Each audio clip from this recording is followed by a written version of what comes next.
Boa noite. O presente trabalho tem como tema instalações hidráulicas e elétricas em edificações comerciais e foi desenvolvido por Tatiana Thaís e Marcelo Costa. O objetivo principal foi projetar e dimensionar adequadamente os sistemas hidráulicos e elétricos de uma edificação comercial, com base nos critérios técnicos e nas exigências das normas.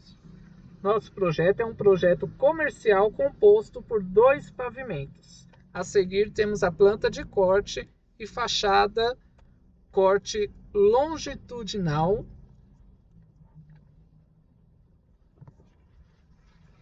Aqui temos o nosso dimensionamento hidráulico. Iniciamos o dimensionamento hidráulico a partir da taxa de ocupação, a qual foi adotado 2,5 metros quadrados a cada um habitante. E para o consumo, selecionamos de 30 a 50 per capita.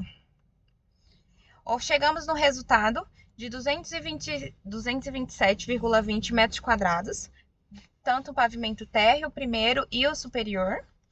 A taxa de ocupação de 91 pessoas, chegando ao resultado do consumo diário de 4.544 litros por dia.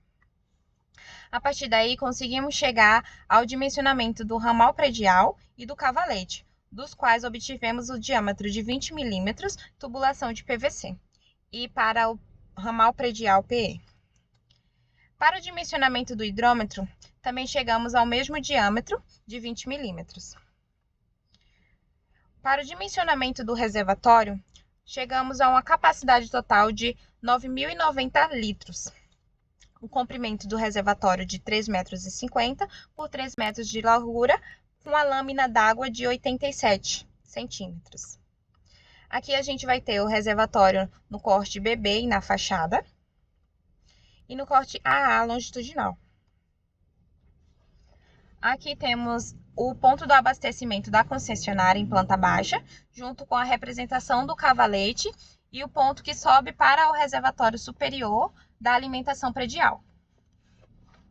O primeiro ponto abordado foi o traçado das tubulações, elaborado a partir dos cortes e fachadas representativas do projeto. Esse traçado visa garantir a eficiência do abastecimento de água, otimizando o caminho entre os pontos de consumo. Temos também as plantas de corte dos banheiros e o isométrico dos banheiros, com as tubulações em suas quedas. A queda também do reservatório. Aqui temos o dimensionamento do barrilete, o qual chegamos a um diâmetro de saída de 20 milímetros. Conseguimos também chegar ao dimensionamento das colunas de distribuição, das quais a principal, que foi o ponto 1B ao trecho 2, chegamos a 40 milímetros, e os demais de 32. Para os ramais e subramais, chegamos a um diâmetro que varia de 32 a 20. Isso tanto para o primeiro pavimento, segundo e para o térreo também. Temos também toda a tubulação na planta do nosso pavimento.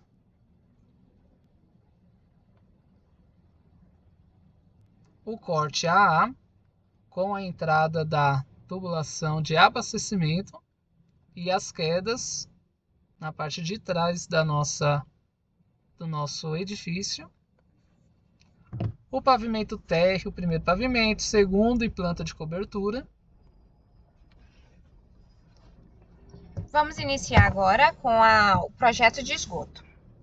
Aqui a gente tem a legenda, a qual descreve todo o detalhamento que contempla dentro do projeto, desde o tubo de queda, a coluna de ventilação, o tubo de gordura, o detalhamento em planta baixa da indicação do esgoto primário e secundário, os ralos secos, sinfonados, as caixas de dispersão e de gordura, a tubulação que sobe e desce, ventilação e a declividade de indicação da tubulação. Foi adotado para todas as caixas sifonadas o valor mínimo de 50, que é o que tem comercial hoje, padrão do mercado. Portanto, mesmo que o resultado tenha sido inferior, foi adotado o diâmetro mínimo comercializado. Aqui a gente tem a planta baixa, demonstrando as interligações hidráulicas, inclinação, o diâmetro da tubulação, as caixas de dispersões e caixas de gordura e os pontos de tubo de queda. Aqui a gente tem a planta do térreo ainda, tá? Esse outro trecho a gente consegue verificar a interligação à rede pública de captação de esgoto a partir da caixa de inspeção que está localizada na garagem. No primeiro pavimento, você também consegue observar todo o detalhamento hidráulico do percurso e as inclinações de diâmetro de tubulação. O segundo pavimento também com todo o detalhamento técnico e a coluna de ventilação e o tubo de queda. Foi projetado também o sistema da nossa cisterna. O sistema foi dimensionado com uma capacidade de 3.000 litros, considerada a demanda diária da edificação. Para aproveitamento de águas pluviais, foi incluído um reservatório de reuso. Foi incluído um reservatório de capacidade de 1.500 litros, promovendo práticas sustentáveis. Utilizamos também 2 bombas para alimentar o nosso reservatório, uma bomba como reserva. O corte BB e a fachada com a cisterna. A cisterna é localizada na garagem da edificação com a casa de bomba. Aqui nós temos o dimensionamento da cisterna e da vazão do recalque. Diâmetro do recalque, altura manométrica com altura geométrica, comprimento real do recalque, comprimento equivalente do recalque. Temos também a velocidade da perca de carga unitária, perda de carga do recalque, comprimento real de sucção e o comprimento equivalente de sucção no nosso memorial de cálculo. Fizemos também o dimensionamento de sucção e incluiu também a escolha adequada do diâmetro das tubulações e o cálculo de altura manométrica, assegurando eficiência energética do conjunto de bombeamento. Temos a área de contribuição, a área 1 e 3 e 2 e 4. Capacidade de vazão da calha, escolhemos uma calha do tipo retangular, 13 por 10. A vazão da calha, e ambas são menores do que permitido. A capacitação da vazão dos condutores verticais, que ambos também são menores do que o que é proposto. E temos as bitolas dos condutores horizontais, que variam de 75 mm até 125 mm. A planta do nosso telhado. Aqui nós temos a alimentação dos banheiros com água de reuso e o nosso reservatório de reuso. Agora vamos iniciar o dimensionamento da iluminação. Aqui temos uma das memórias de cálculo com o quantitativo adotado, mínimo de cada ambiente, conforme os lumens. O quantitativo dos pontos elétricos, das TUGs e TUIs, em relação ao perímetro, conforme norma. Aqui a gente tem a legenda de todo o projeto. O estudo preliminar de projeto, contemplando os pontos elétricos, os percursos e distância entre cada ponto. Primeiro pavimento, segundo pavimento. Para o nosso projeto, foi adotado 2 ar-condicionares para cada pavimento de 24.000 BTUs, obedecendo a metragem quadrada mínima conforme tabela.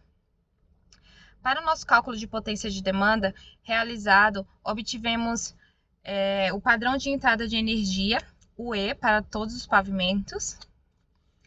Nessa planilha, a gente conseguiu chegar na seção dos cabos, que varia de 1,5, 2,5 a 4. E os disjuntores, que varia de 10 a 20, com todo o detalhamento dos circuitos monofásicos e bifásicos. Os circuitos que teve maior diâmetro foi em decorrência de uma amperagem que ultrapassou o mínimo. Aqui temos a tabela que utilizamos o método B1, o fator de correção aplicado, o fator de correção em relação à temperatura adotada. Aqui conseguimos fazer a verificação da tolerância da queda. Todos os circuitos estão de acordo com o parâmetro mínimo. Para o nosso barramento foi adotado 60 e o disjuntor geral de 50.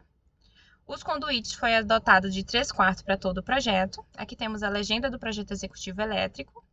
Uma observação geral, a qual todos os circuitos de iluminação foi adotado 1,5, para os demais circuitos que não estejam indicados em planta baixa 2,5, foi adotado conduíte de 3/4 e cabo terra igual à bitola do cabo de força.